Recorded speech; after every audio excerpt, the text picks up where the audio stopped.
Business Takeout presents The Takeout Effect with Banki. The Takeout Effect brings real conversations in business. Welcome, everyone. Welcome to The Takeout Effect. The Takeout Effect brings real conversations in business. I'm your host, and my name is Banki. The Takeout Effect is brought to you by Business Takeout. Business Takeout is a nonprofit social enterprise that provides business resources to Black entrepreneurs. Our mission is to increase Black wealth and empower our Black community into entrepreneurship. So welcome. Hi, today's guest is Dwayne Rutherford. Hi, Dwayne. How are you doing today? Hello. I'm doing wonderful, Banki. Very happy to be here. Amazing. There's so much that we're going to get into today. We're going to talk about your entrepreneurship journey, how it started. We're going to talk about how COVID has impacted your business. And we're also going to talk about business tips along your journey, what you've learned, what other people can learn from you, your experience. I would love to get into all of that today. But before we do, we're going to have a message from our sponsor. Our sponsor today is Banki Designs. Banki Designs is a branding and design agency that specializes in graphic design, web design, and social media content creation. So let's have a word from our sponsor.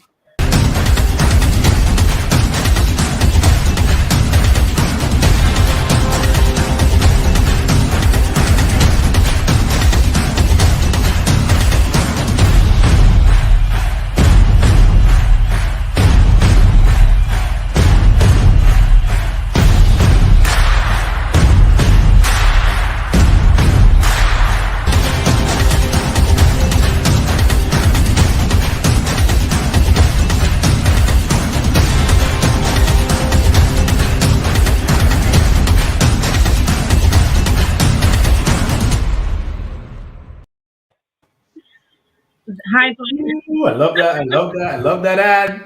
I love the colors. Yep.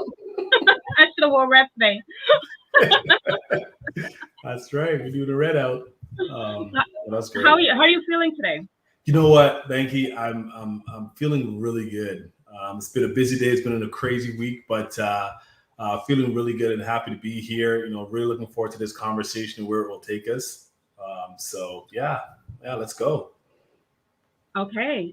So you are and correct me if I'm incorrect. You are a corporate event planner. You go by the title of digital event specialist. Strategist, yes. Strategist, right? And you're also a community builder. Correct. So let's go from the very beginning. How did your journey start as an entrepreneur? Oh, okay. So, wow, that will take you back some years. So my journey started when I was in high school. It was interesting. I don't know if they have these programs available today still, but my journey was, I remember being back in high school. One of my teachers identified me as someone who had entrepreneurship skills and mindset. And I was actually nominated to go to a program where I would meet a whole bunch of other entrepreneurs that are in high school. So it was entrepreneurs from all over the city meeting at this one program where we're able to discuss our plan and our business. And from there, my entrepreneurial spirit grew even more and started out. My original plan was to start doing exporting. So I was investigating how to do exporting and shipping products from Canada back to Guyana, where I'm from, and vice versa. But then as I kind of got more into that, I met some other people there and we started developing new relationships and really always loved connecting people, and met some folks there and we started connecting and started building a different business altogether, and started building an entertainment business. And that entertainment business, at the time, I don't even remember what our first name was, but it was a long time ago, high school days. And that's really where my entrepreneurship spirit and businesses started, back in the high school days. And we ended up doing, what were we doing? We were doing some promotional events. We would create our own talent shows, and we would do our own like all ages parties, and we'd be all over the city doing events. back in, I think I was in grade 11, maybe. I can't even remember exactly when, but that's really the origin of how I started being an entrepreneur. Amazing. So you've been in the game for quite a while. It's been a minute. There's some experience behind myself. So how did you transition over from doing parties to corporate events? Yeah, the transition, I would say it was a slower transition. I mean, for me, although I was, as I continue to go through school and did my post-secondary education, graduated, then started working corporately. And even though I was doing that, I was still doing my events on the side. So there was a 9 to 5 life and a 5 to 5 the next day morning life, doing nightlife. And I've been, doing that from my late 20s my late teens for a very long time. And, what ended up happening was my love for corporate and all that I was learning there and really bringing my knowledge from school into the corporate world, continuing to advance in my career, made me really, build some really unique skill set in the corporate world. And I kind of took those skill set and I looked at what I was doing as an entrepreneur and the skills I developed there and really wanted to blend the two. And there was an opportunity that came my way where I can rebuild my career in the corporate world, or I can actually go and do what I've actually given a lot of people advice to do, is do what you love and just go after your passion. And I've been giving people that advice for so many years. And I got to the point where I had to stop giving the advice if I'm not willing to do it myself. So I left the corporate world to go and actually officially, full-time, no other source of income, and focus on building a business. And this is where I just kind of blended my events business and all the skills that I learned from the corporate world and really started to build corporate events. Okay. So as your current role as a digital event strategist, what would, if you were to describe what it means to someone, what would you say? Digital event strategist is not new. It's actually a concept that's really been out there for a little while now. It's become more popular since COVID. And essentially what a digital event strategist is really someone who is really equipped to be able to plan, execute, monetize, determine the best technologies available to execute an online event where you're able to fulfill your clients' ROIs, their goals, and all of their mandates. So it's really having all of the tools that you would need to successfully execute an online event. A lot of people don't know, and they would think, oh, you just probably do a Zoom meeting or whatnot. There's a lot of things that go into an online event. I'm planning one. We spoke about it for Business Takeout, and looking for the right place to do it. There's topics. There's depends on the goals that you want to get out of it, what you hope to, how you envision it to be. It does take a lot of work, and a lot of people wouldn't know that. But yeah, you're absolutely right. You say that, and it's just resonating so much because people know how to use Zoom, and Zoom is an amazing, brilliant platform. But it's brilliant for what it does, and it has a very specific focus. And that's what's made it so great. And that's why so many people are able to adapt to it and be able to do the things that they do. When you talk about actually creating and producing an event that people can come to, connect in a completely different way, have all different types of functionality and capabilities, and the amount of metrics that you can get on the back end. There are so many softwares and platforms and tools that are out there today currently. It's really overwhelming. I would say during the pandemic, there was a new software coming out, or multiple new softwares coming out every day. I can't tell you the number of softwares I've tested, tried, experimented on it with events to truly identify what works, what doesn't work. And, when you look at what capabilities are available with some of these software, it does not compare to Zoom. And again, you said it's based on what the client's goals are. it would be my job to then say, here are your goals. Okay, what is the best platform that's out there that would allow you to achieve your goals? So me having an understanding of what's available in the marketplace, understanding of what your goals are, then really looking at marrying those two up. And that's really the first step, is identifying what is the right platform. We never want to pick a platform for a client before we know what their goals are, because you could be setting them up for failure. That's true. Mm-hmm. On the topic of failure, may not be a failure, but what would you say is the toughest challenge you faced before COVID? I think so probably before COVID, and the time for me, I think it would be having people truly understand my transition, going from the corporate world where, I had a pretty senior position, and managing, a pretty large team, to then doing corporate events. Like, a lot of people didn't really understand, how do you go from what you were doing to doing events, not understanding that I had a completely different life outside of what they saw me in corporate. So, so it was, I never really crossed the two lines. So there was two different audiences. So people did not understand that. So that for me was a bit of a challenge to kind of get over that hurdle, and really just kind of proving myself.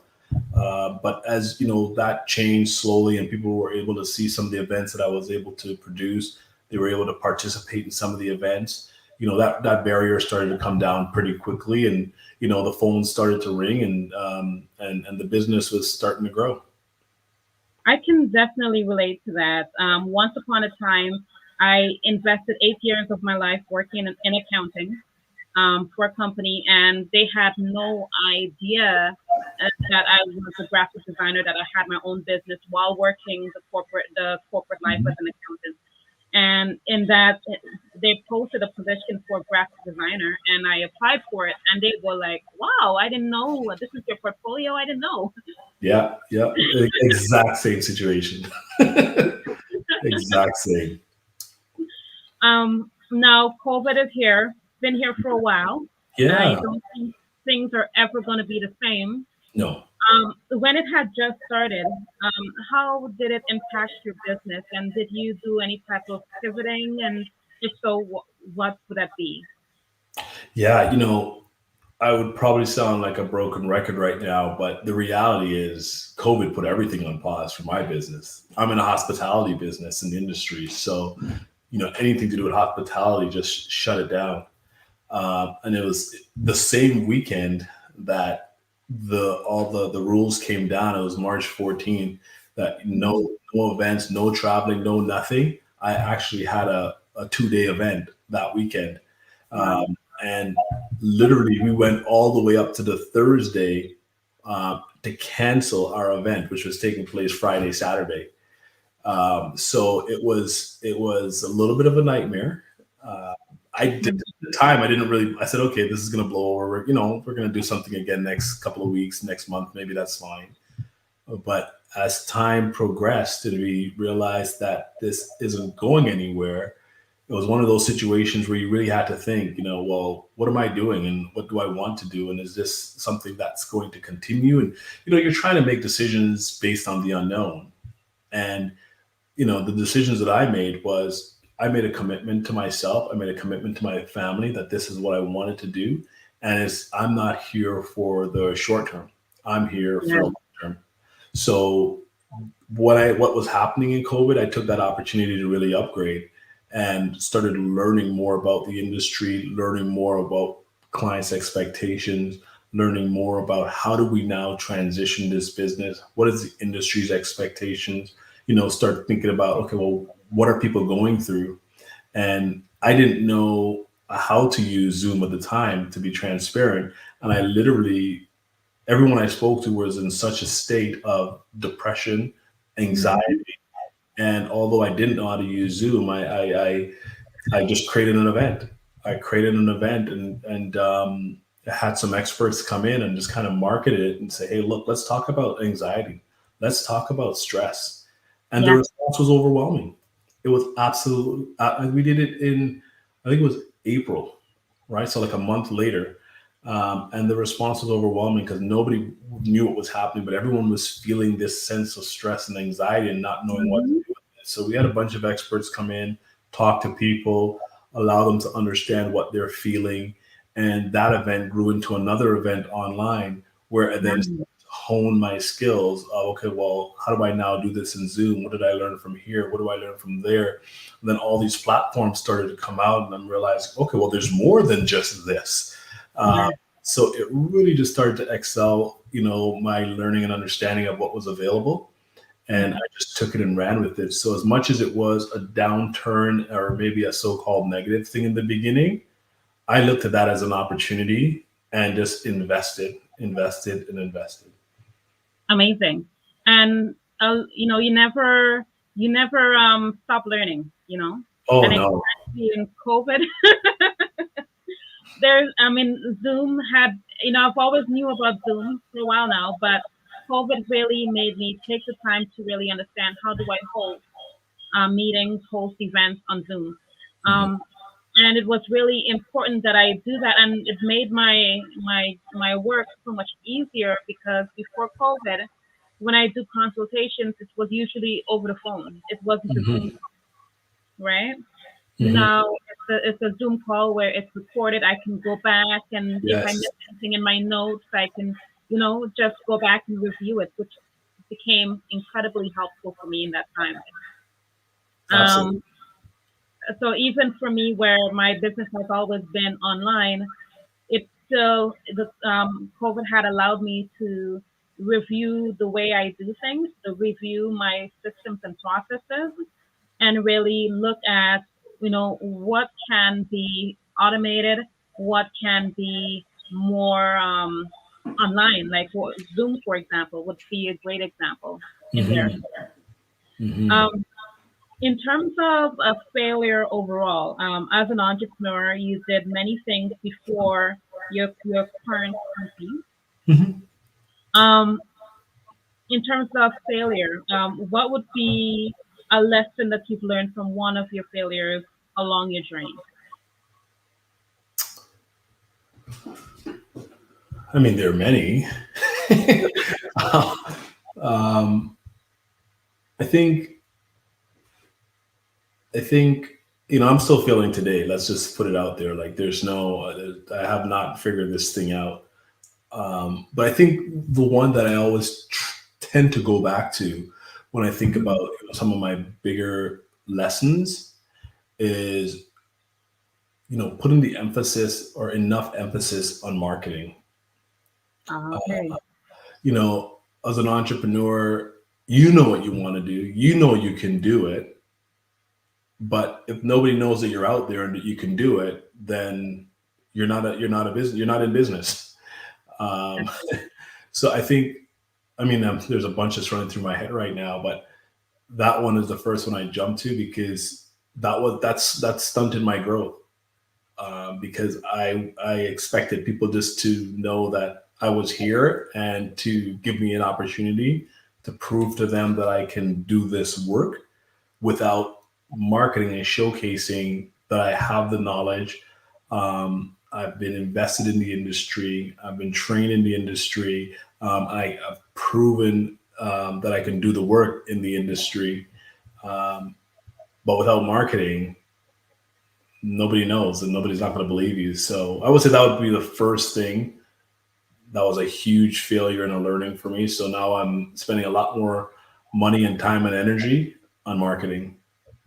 I would say for me, it would be knowing when to get help in my business. Being the person who um, do this, do that. I do the marketing, I do the work, the designing, and the creative process. I do the consultation and the admin. As an entrepreneur, you wear so many hats, and knowing when to get help, when to say enough is enough. I can't do it all. I'm not. Mhm. Yeah. I can't do it all. I'm not Superwoman. I'm Yes. a mom. Yeah. That's no, that's fact. You can't do it all. And I still struggle with that because you know what you want to do, Yes. you know all the things that needs to be done, and then it's very difficult to prioritize and get all of those things done. Something has to go to the bottom of the pile every day. That's And true. every day something doesn't get done. But what I've recognized though is as long as we keep rolling the ball forward, Hmm. right, we're gonna pick up that momentum. And once that momentum is there, it's going to be very difficult to slow it down. And that's kind of how I see my business in the times of COVID and, the up and down that's happening. To me, it is what it is, as long as I continue to get better every day. I agree, definitely. Um, for anyone who is starting a business in your industry, wanting to do corporate events, what business tips would you give to them, or the best advice for entrepreneurs? You know, I would say volunteer. Um, it's one of those things where sometimes people don't appreciate because they believe they have to collect a paycheck first for their time Mhm. and energy. And I'm a big believer of that. You should be paid. Like I'm Yeah, not saying you shouldn't be paid, but I think I've done a ton of volunteering in my time in this industry and in the community, and to me, it has benefited me in so many ways that um, I don't know if I would have received those same experiences if I didn't. And you people, if you don't, when you volunteer and then you're able to showcase you have some skill sets, or someone may be able to refer you somewhere else because they see some potential. Those that- are all doors that are opening that you would have never had if you didn't take that opportunity to volunteer. So even if you give yourself a period of time to say, hey, look, I'm going to volunteer for 6 months or for a particular project. I'm going to go and work with, I don't know, the Caribbean festival, or I'm going to go work with, the Harry Jerome Awards, and I've done both. mhm. Like go and do something that can kind of give you some idea of what it is that you're getting into, because it might be one of those situations where you like it from afar, but when you kind of get, knee deep in it, you might say, yeah, I can't do this. This is Yeah, I'm not made for this. Right. So I I think definitely, volunteering is would probably be the answer there. I definitely agree when it comes to volunteering, because you got to look at it as more than just volunteering. You're building relationships that can help you improve your life in the future, right? Absolutely. Yeah, You know, absolutely. and you can volunteer in a way that's strategic to you. A lot of people barter services, so really, I volunteer to do things for you, and you do things for me, and we work together in that sense instead of getting paid. Hmm. Um, Hmm. and that can be beneficial if you, for example, want to change your target audience and scale up your business. You may want to consider volunteering to uh, uh, the company, the competitors of companies you'd like to work for. Hmm. Get Hmm. gain the experience and go to those competitors of those companies. If I'm explaining it right, I don't know, but go to the Hmm. competitors of those companies and really say, I have this experience. I can do the work for you as well. And then you're getting into a different audience than what you were doing before. Absolutely. Absolutely. Um, so in terms of you, as we mentioned, volunteering, you're also a community builder. Let us Mhm. know about some of the things you've done for our community. Yeah, so I just touched on a couple there, but you know, I spent a couple of years volunteering for the festival. Uh, I wanted to say Caravana, but that's so Caravana. But it's a festival management committee. That's the official name. So I spent a couple of years there and working on the logistics team, which is some amazing people. They make me laugh, and we had a lot of fun. So that was a great experience. I've volunteered for the BBP Harry Jerome a couple of years as well. You know, volunteered for Tropicana. For Tropicana, I was on their audit and finance committee for some time. I'm on the advisory board for another organization called MACA, Markham African Caribbean Canadian Association. And, you know, I I try to, lend a hand where I can in the community and, bring in whatever help I can bring in and expertise I can bring in and anything to do to help with, mentoring young folks as well. I love doing that. I love spending time. I love sharing ideas. I love listening to their big brains and all the things that they envision. So, I mean, those are the type of things that I've done in the community to kind of do my little bit of a give back. Sorry, my phone started to buzz there, so I had to stop it. I thought I turned it off, but I guess I just turned off my ringer. Oh, it happens. So generational wealth. We're all about on Business Takeout about finding ways to increase wealth in our community. What does generational wealth mean to you? Generational wealth is a big question. I actually did an event for MACA where we did a whole event around generational wealth, and we brought young people from Ottawa, where else? Ottawa, all over the GTA together to have this exact same conversation about what is generational wealth and what does it mean and how do you gain it and how can you even describe it? For me, what it means is really positioning yourself and your family to be financially free, where you're able to live off of your own resources generation after generation. So what are you able to do to build an infrastructure, to build a system, to build a mindset to allow for that to happen?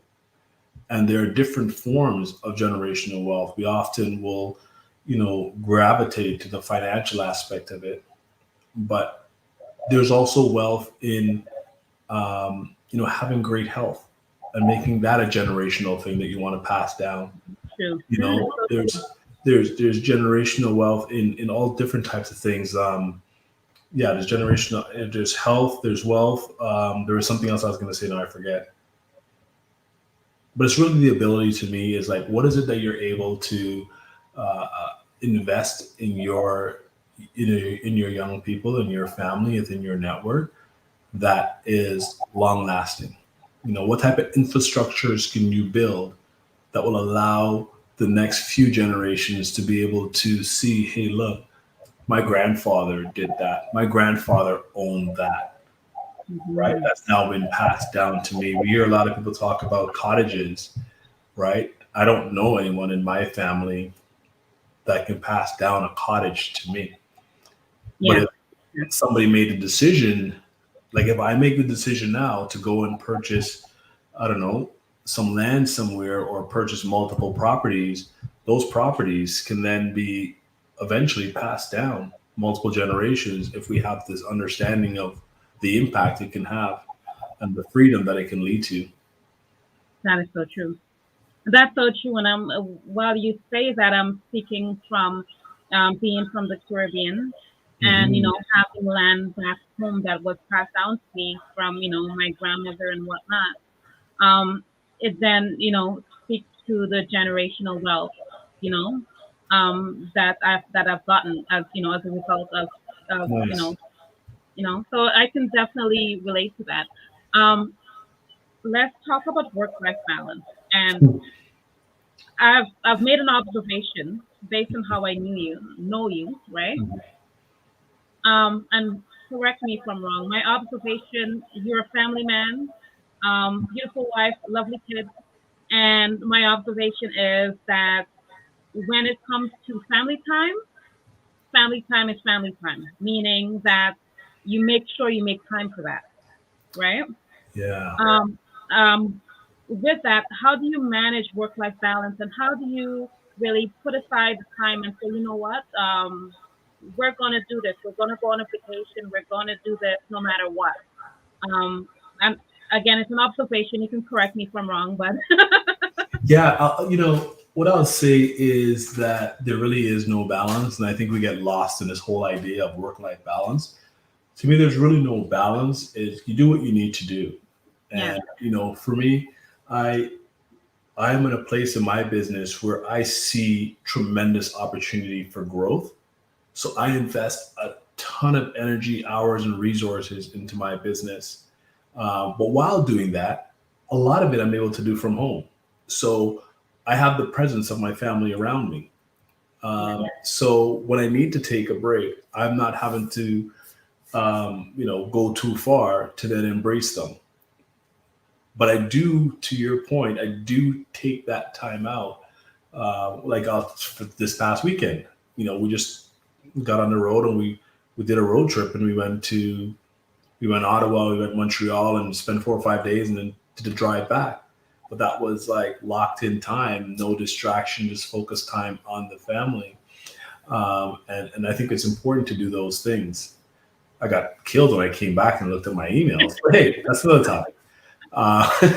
But I don't think there's a such thing as a balance. I think you do what you have to do, and you make sure you understand that they're the ones that's going to be at your bedside should something ever happen to you, not all your clients or all the people that you're chasing down on a daily basis. Okay. And I agree with you. It's just you just got to do what you got to do at times.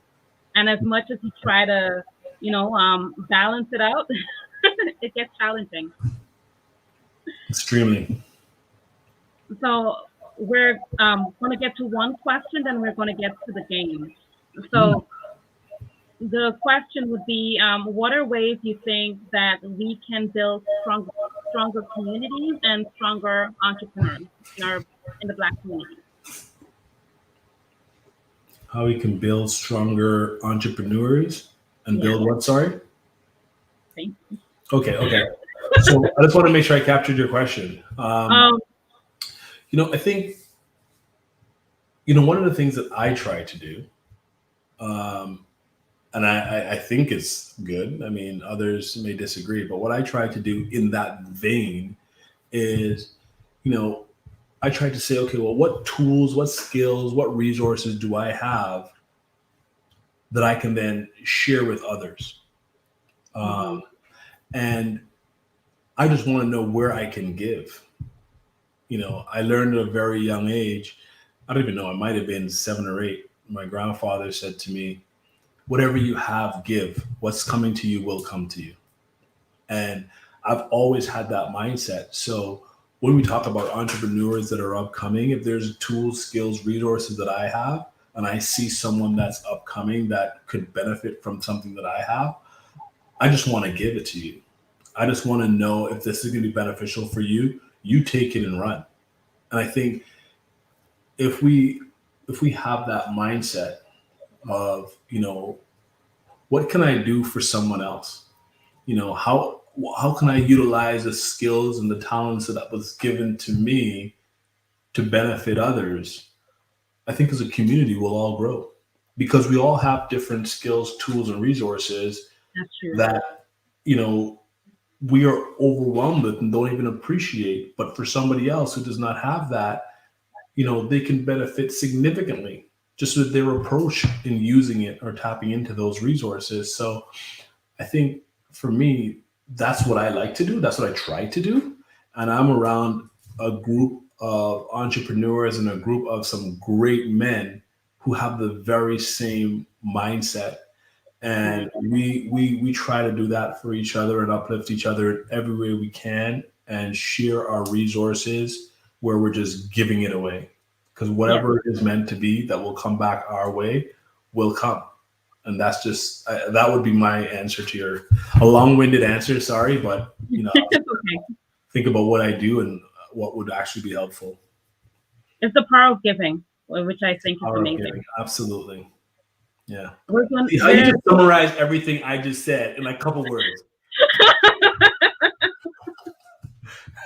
Thank you. No problem. We're going to get to the game. So we recently started this game on the show. It's called Business Confessions. I will ask you a question and I would confess. I'm messing with you. Go ahead.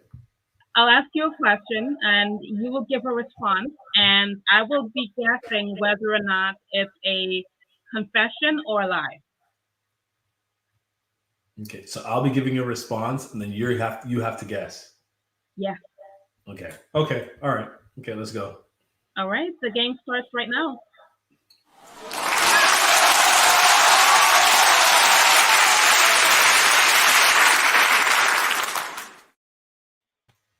Okay. Tell me about a time when you had to overcome procrastination as an entrepreneur. Um, okay, a specific incident you're talking about, right? Yeah. Okay. So there was a time when going back to the beginning of COVID, Hmm. and there was lots of things to consider, and I was really taking a look at what my next steps were going to be. Okay. So I decided to join Harvard Business School.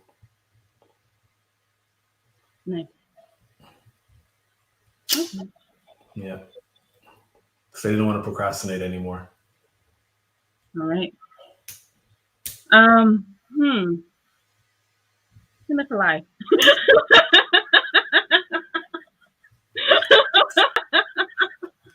So I will tell you, it's not a lie. I was doing this course on global. It was called global.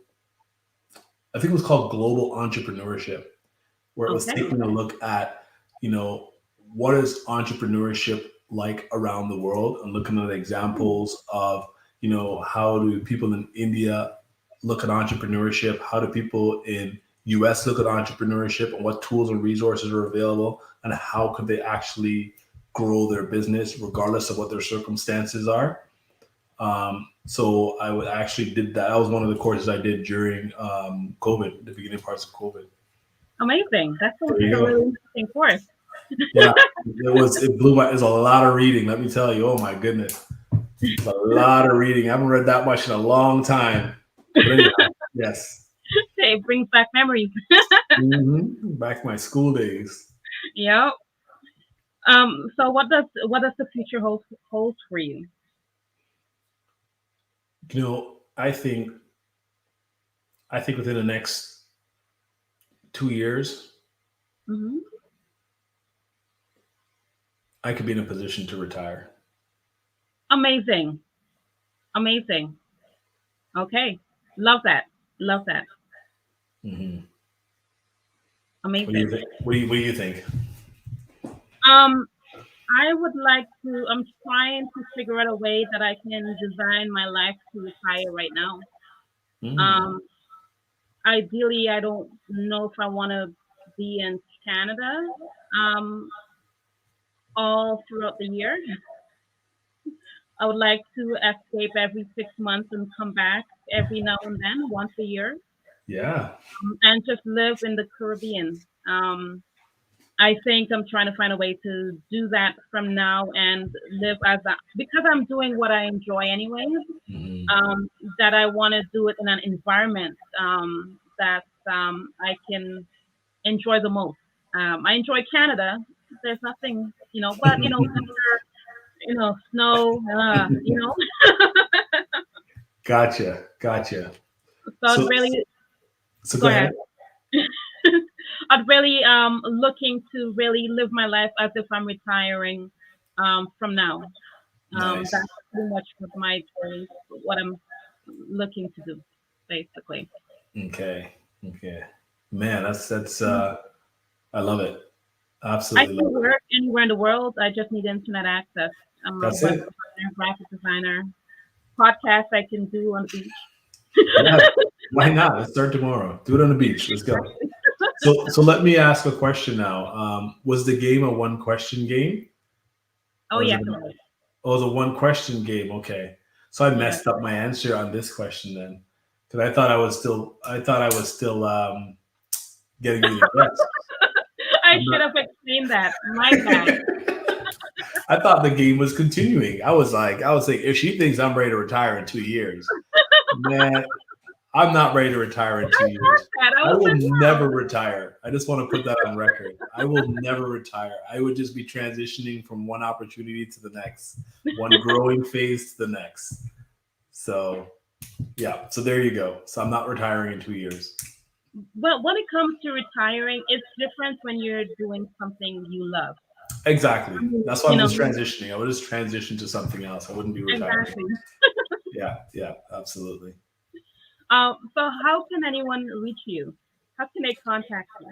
Yeah, I think the best way to contact me is via email. My email is quite long, but I like to tell people you only really have to type it once, which is Dwayne at debonaircorporateevents.ca. Or you can always hit me up on Instagram at Debonair Corporate Events as well. Those are probably the two easiest ways to reach me. But I'm very accessible and available, and love having these conversations. Love talking events. Talk the future of events, the future of our community, where we're going, how we can build and grow, how we can collaborate better. Always up for those conversations. So yeah, hit me up anytime.